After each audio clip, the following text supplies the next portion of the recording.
contra con un sistema político de gobierno que camina a ciegas frente a un enorme ejército profesional de langostas que nos van a dejar como esqueletos de una república democrática, a no ser que como compatriotas verdaderos y luchadores por nuestra libertad nos demos un gran abrazo nacional. Atención a este mensaje. Tenemos que saber en dónde estamos. Buen día, República Oriental del Uruguay. Espero te encuentres bien. Espero que esa república se vaya reponiendo fuerzas. El ejército de langostas evidentemente se nos viene. No nos dimos un gran abrazo nacional. Ese abrazo nacional le correspondía a la coalición de gobierno, que en ese sentido no supo trabajar. Tuvo una oportunidad histórica única, asumiendo el gobierno después de 15 años consecutivos de un modelo político construido por el Frente Amplio, porque el Frente Amplio no solo gobierna, ahora voy a hablar de esto, sino que va construyendo un modelo político. Así que les pido, me tengan paciencia hoy, tratemos de estar bien serenos y atentos porque quiero hacer un desarrollo de lo que se nos viene en el país, tomando en cuenta lo que venimos ya desarrollando en este programa desde Libertas y desde CX30 Radio Nacional, precisamente cuando vamos analizando un proceso global, un proceso ideológico global, por un lado el de la Agenda 2030 y por otro lado el proceso revolucionario, continental, de una internacional comunista que es el Foro de San Pablo, al cual está integrado el Frente Amplio, al cual representa nuestro país, representa los intereses de esa internacional comunista, representa los intereses de esa casa madre que es Cuba y ahora también Venezuela, digamos que subvencionadas por fuertes regímenes totalitarios que van, bueno, aprovechando recursos naturales de esos países y a su vez financiando hasta donde les conviene, y me refiero a China, Rusia, grupos terroristas como por ejemplo el Hezbollah, también Irán metida en ese juego, y por supuesto que países grandes como Brasil, con Ignacio Lula da Silva ahora a la cabeza como presidente nuevamente, trabajando un proyecto del Foro de San Pablo que se lo ve claramente determinado, ya consagrado, en ese desastre que es Venezuela y que es Cuba, como también se suma Nicaragua. Ese desastre es el cometido final. Pero para analizar esto, hay que tomar en cuenta que se construye este modelo. Este modelo no solo es gobierno,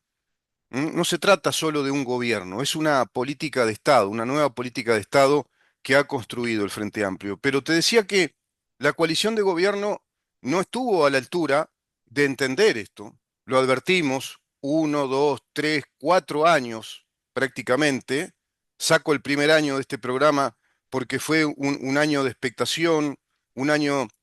de ir avisorando lo que el gobierno hacía, sobreviene la pandemia, esos 2 años de pandemia ralentizan muchísimo lo que el gobierno venía a hacer, pero luego, cuando el gobierno largó realmente a gobernar, cuando tuvo la oportunidad, nos demostró que vino tan solo con un libreto, con la ley de urgente consideración. Pero esa ley de urgente consideración, que es un instrumento constitucional, por supuesto que viabiliza la reconstrucción del país o la construcción del país en temas claves, en temas que son urgentes, por eso ley de urgente consideración, ley que por otra parte la Constitución de la República plantea inapelable, plantea inderogable, como así lo hace también respecto a la ley presupuestal y a la ley de la seguridad social.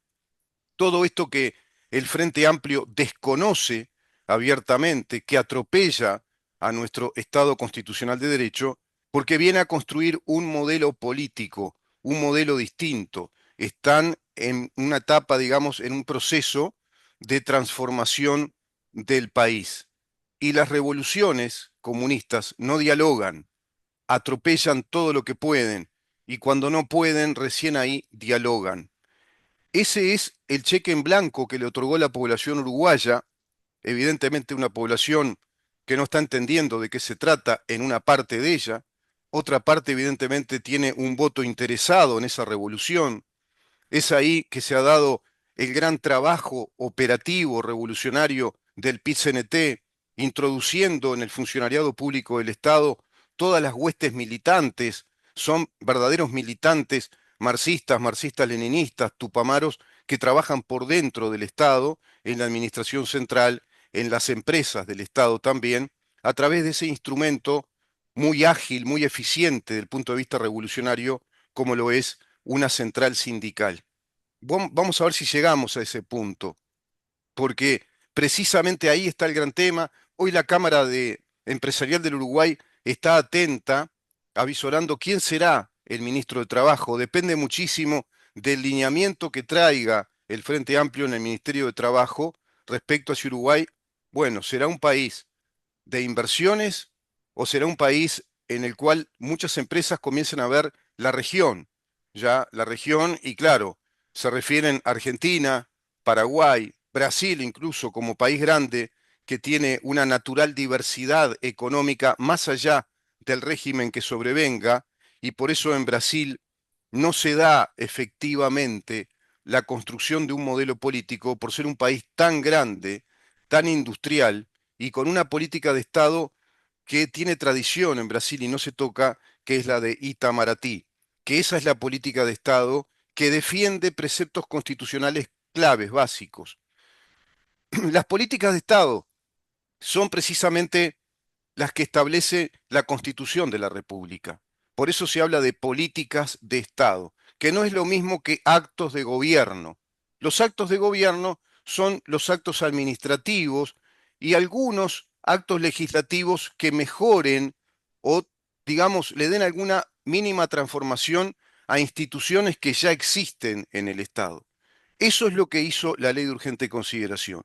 Pero no vino esa ley de urgente consideración a establecer cambios profundos en materia de Estado. Es decir, no introdujo políticas de Estado que revirtieran el proceso revolucionario que está haciendo el Frente Amplio y que construyó en esos 15 años de poder político. El Frente Amplio construye un modelo jugando con dos factores, combinando dos factores. Por un lado, la incidencia globalista internacionalista de la Agenda 2030 y por otro lado, el inveterado proyecto revolucionario que manifestaron con las armas en la década del 60 y del 70, ese proyecto pro Casa de Cuba, pro Casa de las Américas, pro Revolución Cubana, ese proyecto marxista-leninista amparado por la Unión Soviética de aquel contexto de Guerra Fría, esas huestes revolucionarias armadas que hasta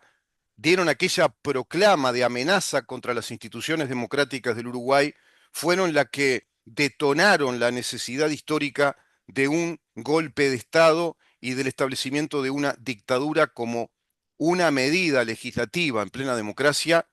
que era una medida inmunitaria que la Constitución establecía y que establece. Esa medida inmunitaria, bajo una doctrina de la seguridad nacional, bajo la doctrina de la seguridad del Estado, que es una doctrina de la teoría del Estado liberal, de la teoría del Estado republicano y liberal, se aplica en Uruguay en esos años y tenemos una interrupción de la vida democrática detonada por esos terroristas,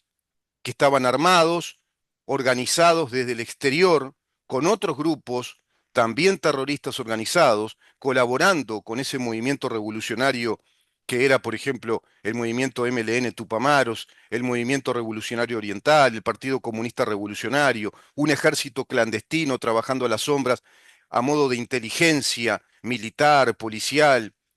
geoestratégica, como lo fue el ejército clandestino del Partido Comunista, los topos comunistas por dentro de las Fuerzas Armadas, pero también colaboraron el MIR, el movimiento institucional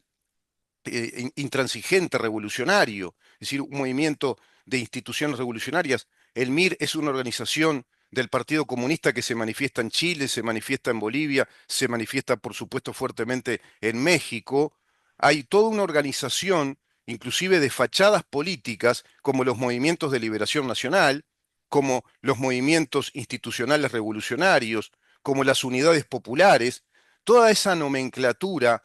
toda esa terminología es proveniente de la Internacional Comunista. Todo eso es Partido Comunista o, si vos querés, Internacional Comunista.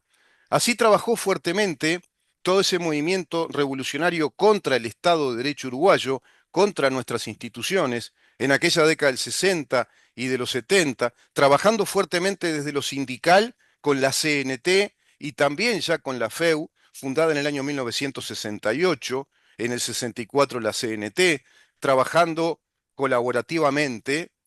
obreros y estudiantes unidos y adelante, en esos años en los cuales una ley bizarra, una ley absolutamente bizarra, atentatoria para con nuestra Constitución, nos dice que hubo terrorismo de Estado. Hay una ley que dice que desde el año 1968 a 1973, a 1985, hubo terrorismo de Estado. Increíble. Incluso aplicando una figura delictiva que no existía en ese tiempo, que no estaba tipificado el delito en nuestro país ni en el mundo, el delito de terrorismo de Estado, y no estaba tipificado el delito de lesa humanidad, los delitos de lesa humanidad. Estaban, sí, tipificados los derechos humanos, la protección de los derechos humanos, pero no había un elenco penal de tipificación de delitos que van a ser con la entrada en vigor del Estatuto de Roma recién en el año 2002. Dicho todo esto, sobreviene la democracia y se instala en Uruguay rápidamente la compensación o la indemnización a distintos grupos terroristas, a exiliados que fueron amparados por el artículo 168 de la Constitución, que se les permitió, bueno, irse, exiliarse del país con el advenimiento de la dictadura, volvieron y aparecen leyes, las primeras que se dictan en el gobierno de Sanguinetti, que son las reparatorias patrimoniales para todos los damnificados, los dañados por el Estado uruguayo. Fíjense la paradoja histórica que se va a dar ahí, la enorme paradoja. Se va a resolver que se promulguen dos leyes para pacificar al Uruguay, como se hace en cualquier situación nacional después de una guerra civil. Siempre se realiza algo así como una ley de amnistía, se pacifica el país, así se lo hizo, la ley de amnistía por un lado y una ley de caducidad por otro, es decir, Uruguay renunciando como Estado, haciendo caducar, renunciando a la pretensión procesal, penal, en casos muy puntuales determinados por esa ley, porque resolvió anticipar, digamos, la resolución de juicios penales hacia los terroristas contra el Estado, eso es una ley de amnistía, resolvió anticipar un olvido, y ambas leyes tienen efectos permanentes. Así lo establece nuestro orden jurídico. Sin embargo, el Frente Amplio viola también ese orden jurídico en la presidencia de José Mujica y en la última presidencia de Tabaré Vázquez, violando así a la ley de caducidad, por ejemplo. Eso es un mensaje a la interna también del ejército, lo debilita fuertemente, caen presos, bueno, generales, coroneles, que en aquellos tiempos eran subalternos, jóvenes subalternos que simplemente cumplían órdenes en una institución piramidal bajo el ejercicio de la doctrina de la seguridad nacional, te repito, amparada por la Constitución de la República y amparada por el propio sistema político que eso votó en una Asamblea General, otorgándole la potestad de tomar las riendas del Estado, del país, a las Fuerzas Armadas que se hicieron cargo de la defensa de nuestras instituciones, de todas las instituciones del país, simplemente limitando la actividad electoral y legislativa porque estábamos siendo atacados por organizaciones terroristas desde el comunismo internacional. Esas organizaciones terroristas que nos atacaron y que dispararon una dictadura, luego comenzaron a gobernar. Después de la dictadura, crece esa fuerza política llamada Frente Amplio, integrando a todas esas organizaciones terroristas que atentaron contra el Estado y se reconstituye también la Central Nacional de Trabajadores formulada y creada por el Partido Comunista del Uruguay, creándose el PIT-CNT, el Plenario Intersindical de Trabajadores con la Central Nacional de Trabajadores. Todo eso es una organización del Partido Comunista del Uruguay. Eso se reconstruye rápidamente, pero no solo se reconstruye la organización, sino que se construye un modelo de cogobierno, una gobernanza del Uruguay, a través de un decreto presidencial del doctor Julio María Sanguinetti que les otorga la posibilidad de cogobernar con el Poder Ejecutivo a través de los llamados consejos de salarios. Esos consejos de salarios establecen que los sindicatos únicos dentro de cada actividad del Estado puedan negociar y deban negociar. Les otorgan esa fuerza de ley, les otorgan esa universalidad de cogobierno, creando una institucionalidad, una gobernanza que la Constitución no contempla, que la Constitución no mandata, que por el contrario, la Constitución establece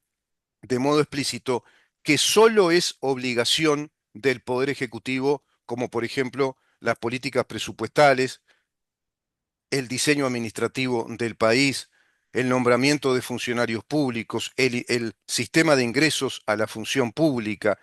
el sistema de ingresos y de escalafones de los funcionarios públicos, también los escalafones salariales, el régimen de inversiones en el Estado, el régimen del incremento salarial o de los ajustes salariales de los funcionarios públicos que van a oficiar como una medida también de ajuste jubilatorio. Todo eso que está en el artículo 214 y que a texto expreso establece uno de los cometidos esenciales del Poder Ejecutivo, uno de los cometidos esenciales de nuestro Estado. Eso ha sido violado severamente ya desde ese periodo de Julio María Sanguinetti, quien concilió con aquel modelo CEPAL de una estructura económica estatizante, estatizadora, pero sobre todo creando un modelo corporativo del Estado y no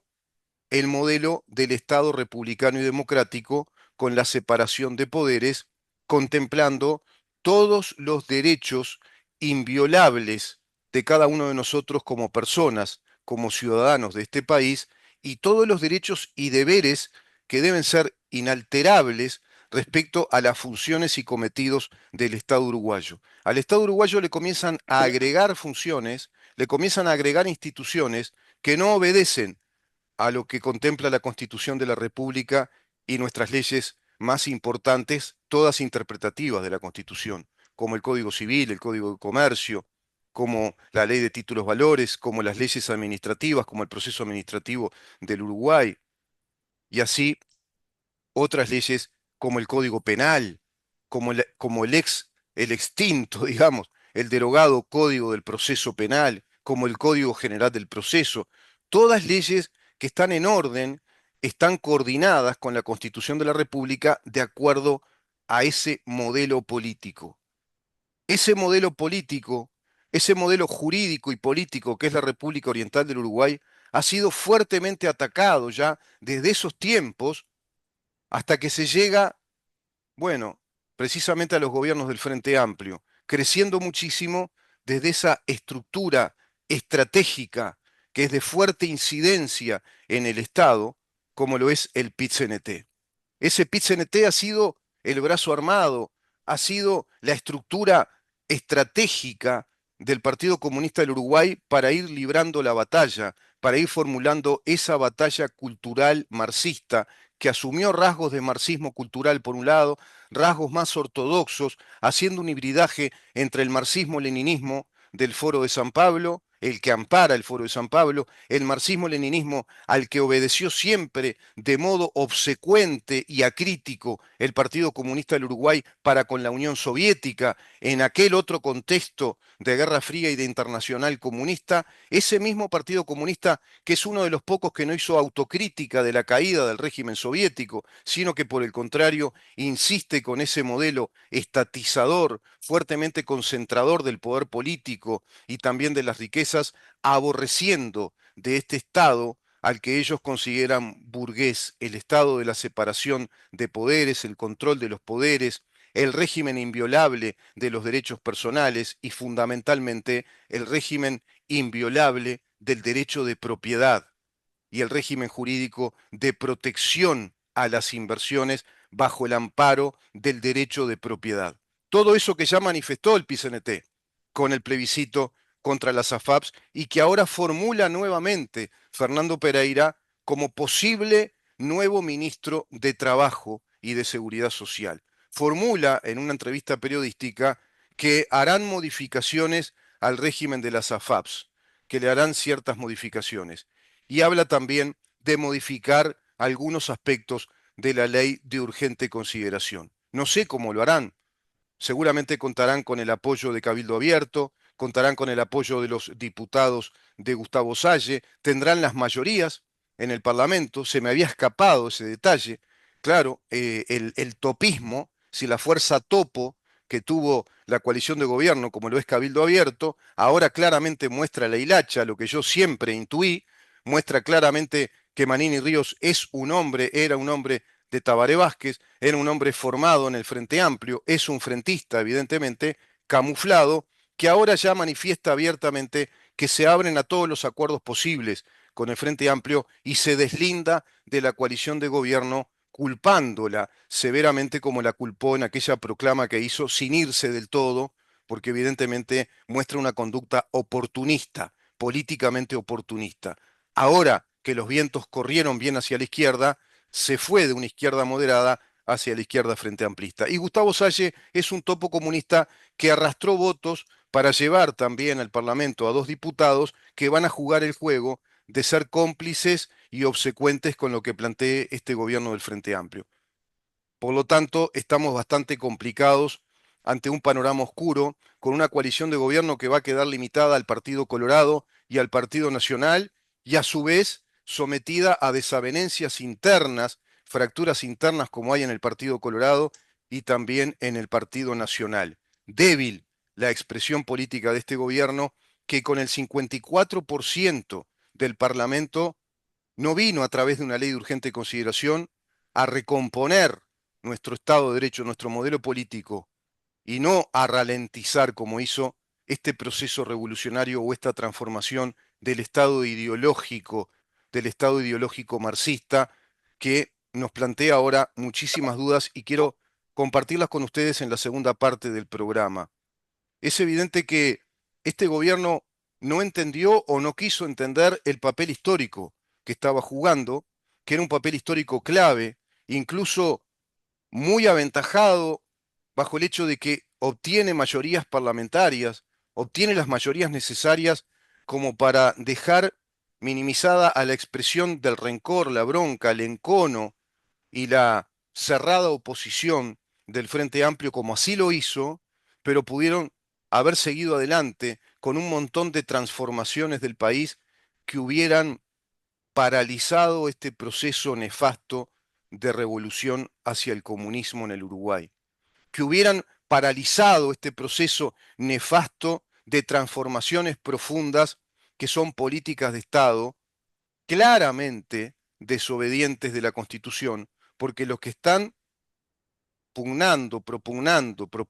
como fuerza política desde el Frente Amplio es destruir este modelo del Estado de Derecho republicano y democrático para construirnos un Estado social. Le pondrán ese nombrete como se hizo en Bolivia, como se pretendió hacer en Chile, como así se lo hizo en Venezuela, es decir, el modelo revolucionario bolivariano. Bueno, establecerán la necesidad de una nueva constitución, porque vienen con un paquete de cambios muy importantes que están formulados en las bases programáticas. No sé si aplicarán las bases programáticas, no sé hasta qué extremo, no sé qué estarán negociando. Hay muchas negociaciones con las cámaras empresariales, hay mucha conversación con grupos inversores de parte de Orsi y de ya supuestos integrantes de ese nuevo gobierno. Vamos a dar la lista de los posibles integrantes de ese gobierno. Es realmente un aquelarre, es repetir todo el desastre que ya tuvimos desde estas huestes terroristas que desde los años 60 se armaron para combatir contra nuestro país, que nos gobernaron combatiéndolo por dentro, que nos introdujeron por dentro toda una transformación cultural desde la organización sindical que cooptó el sistema educativo, que cooptó la administración central del Uruguay, que cooptó a la policía, que cooptó al ejército y que cooptó al sistema de justicia. al sistema de justicia, nada más y nada menos. Eso que se formuló en una gran convención del Foro de San Pablo en el año 2017 con José Bayardi, manifestando abiertamente que había que tomar al ejército, había que tomar a la justicia y había que tomar a la educación. Y a su vez con una concentración de medios a través del Grupo Magnolio que concentran la naturalización de este proceso revolucionario hacia el comunismo, hacia el socialismo comunismo, ante la inmensa mayoría de la población uruguaya que se encuentra muy desprotegida respecto a lo que está sucediendo realmente en la historia institucional, política y cultural de la República Oriental del Uruguay. De ahí que no es en vano plantear lo que ya para muchos puede resultar una frase hecha, que para muchos puede resultar una frase hecha que está muy en boga, como lo es la expresión que acuñó una vez el eminente Agustín Laje, el escritor, politólogo y pensador argentino, la batalla cultural.